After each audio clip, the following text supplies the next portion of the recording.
All right, everybody, we're just going to start again with a quick Q&A for Antonio. It's now just after 9, so we want to wrap things up here by 9:30. So I'm just going to ask all of you guys to think of your questions. I'll start off with one question for Antonio, and then I'll turn it over to the audience. So Antonio, thanks very much for the presentation. That was great. This is one of the reasons why I like to invite people like you, because you have these really important insights into things like the sports and fitness industry that personally I haven't heard, even after living here for 12 years. So thank you very much for that. I think I'd like to hear a little bit of your personal story. In particular, let's say was it your first experience to study at the Shaolin Temple? That was your China entry, or were you here before that? Could you tell us a little bit about that, maybe, Sure. And what that was like? Sure. Well, I was working in New York City. I was an investment advisor, and then I was head of private wealth management for one of the largest banks in America. And when 9/11 hit, I decided that I wanted to change my life. And when I'd been an undergraduate, I'd been in Germany, and there was a German TV documentary about a boy named Erich Schneider, I think was his name, and he was the first foreign child to study at the Shaolin Temple. And that story had just stuck in my brain, and when 9/11 hit, I just decided I want to go to the Shaolin Temple. So ever since I was a little boy, I dreamed about this TV show called Kung Fu with David Carradine that I used to watch. And so I quit that life. I went to Taiwan to learn Chinese. At that time, it was still a little bit not easy to just jump like from New York to China, So I went to Taiwan first and learned Chinese, and then I went to Shaolin Temple to train. And how long were you studying there for? I was supposed to be there a year, and I was there after a few months. The SARS epidemic broke out, and they basically kicked all the foreigners out.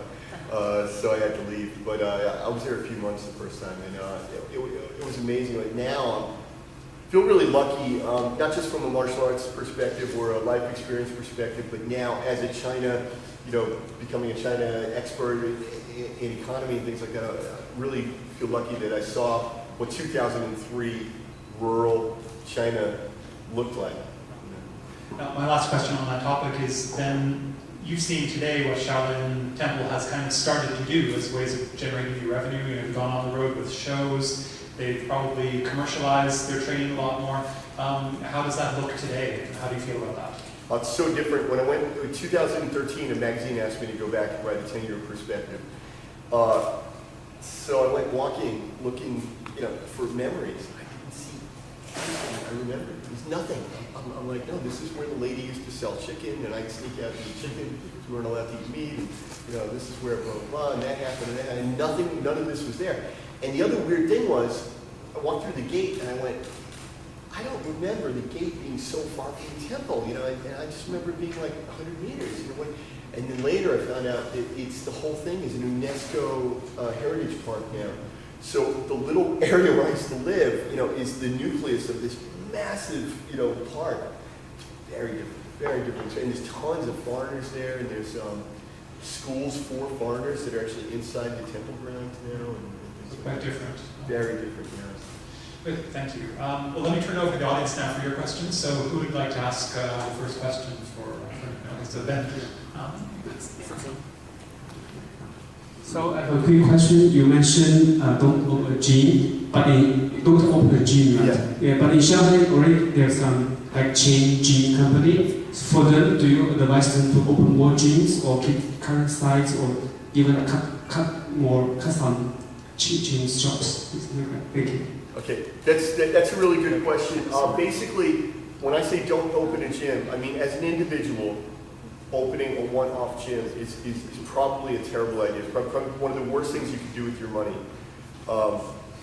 If you're a chain and you're successful and you're going to open more locations or what, I don't really have enough information to give an opinion on that. However, I think that definitely a chain is definitely the way to go. And certainly a chain's going to want to open more, right? So they want to expand and grow the business. Mike. I don't need the microphone. So thank you very much for the presentation. That was phenomenal. So we talked about supplements, equipment, and then brick and mortar establishments. Even though brick and mortar establishments may not be sustainable, what do you see out of those three as the largest growth opportunities in China? Either supplements, equipment, or brick and mortar? I think if I had millions of dollars to invest, I would go live in the Bahamas. Right. Investing. No, if I were to open a business, or if I were to get involved in a business, I really think the model to go with is this large-scale, very commercialized Taekwondo chain, because no one has done that in China yet. In fact, in Asia, it hasn't really been done. And it's a moneymaker. You know, the kids come there, their parents love it, the parents support it, you know, they pay the money. You only need, you know, I haven't done an analysis to say exactly how many kids you need, but you probably need about 20 or 30 kids to keep the doors open. And literally any neighborhood, you can go to a neighborhood and see how many kids there are, and you open a Taekwondo location, and you can have a bunch of them. But when you have a bunch of them, which actually is kind of Ben's question also, when you have a chain, then you can have competitions. You know, this branch against that branch, and then, you know, the champion for the city and this and that. I think that's the absolute best business. And to combine that with some sort of English lessons, I think that would just be a winning combination. Thank you. Mike, do you need Mike? No, Mike, the other Mike doesn't need a mic either. So, Antonio, thank you very much for your presentation. What would you say is your biggest ongoing frustration in China, and what is your biggest success to date? And we know that you haven't yet gone for your doctorate, so. My biggest stress, you mean business-wise or? Frustration. Frustration. In China. Business-wise or life-wise? Likewise. Life-wise, food. Food. Hands down, food. How so? I'm Italian. You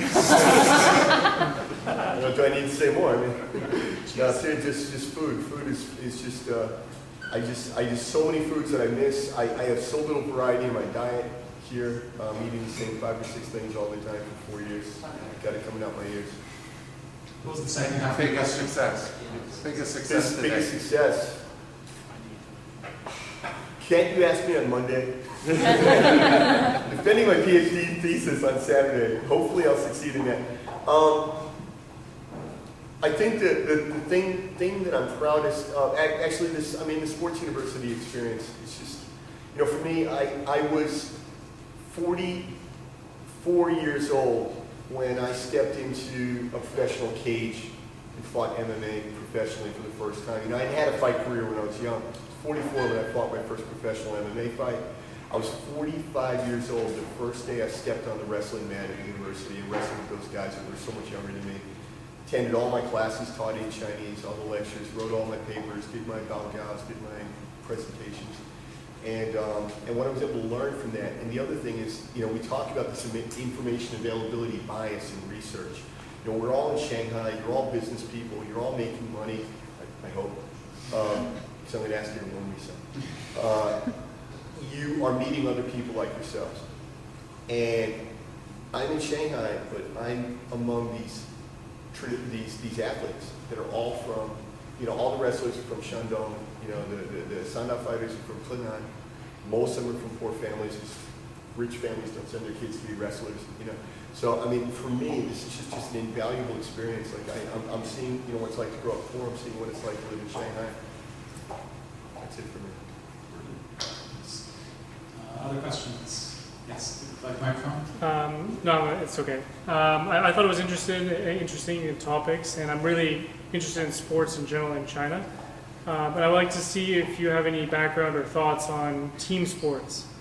You know, the traditional team sports, basketball, soccer, hockey, baseball, and how you see that coming up in China, because I mean, it is picking up a little bit. Some of the professional leagues are paying more attention to China. Yeah, well, the NFL opened a representative office here now, and they're sponsoring events. I don't know if their intent is eventually to build teams here, but they're definitely trying to build interest, you know, in American football.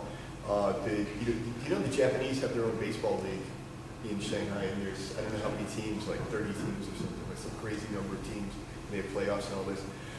I think that these things are definitely going to be more and more popular, and I think that a lot of urban Chinese people that are earning good money, they work in a company, a lot of them speak English, or they want to have, you know, foreign friends, or they want to improve their English, and they want to get exercise. So I think that it appeals to a lot of those people. However, as a business, I don't really understand how anyone would ever make money off these things, and I don't know of anyone. Yeah, I'm not an expert in that, and I haven't really researched it, but let's say that from my casual acquaintance, I've never heard of anybody making money off of organizing these sports leagues. Arvis. Oh, sorry. No, then go ahead. Yeah, What's I'm Vera. Vera. From Czech Republic. I do the event management business, and I have my company as well in Czech Republic, and we do many sports events, either product promotions or events for the employees and their families. Sports is a really unifying thing, important thing. So many things are through sports marketing, event management. So, and what do you think about this field in China? Like the event management through sport or sport events, promotion of products, product launches, etc. How to combine it with the sports? Is it a trend? Maybe the Chinese would attend because it's a trendy thing, even if they don't do sports. So what do you think about it? Yeah, that's an excellent question. I mean,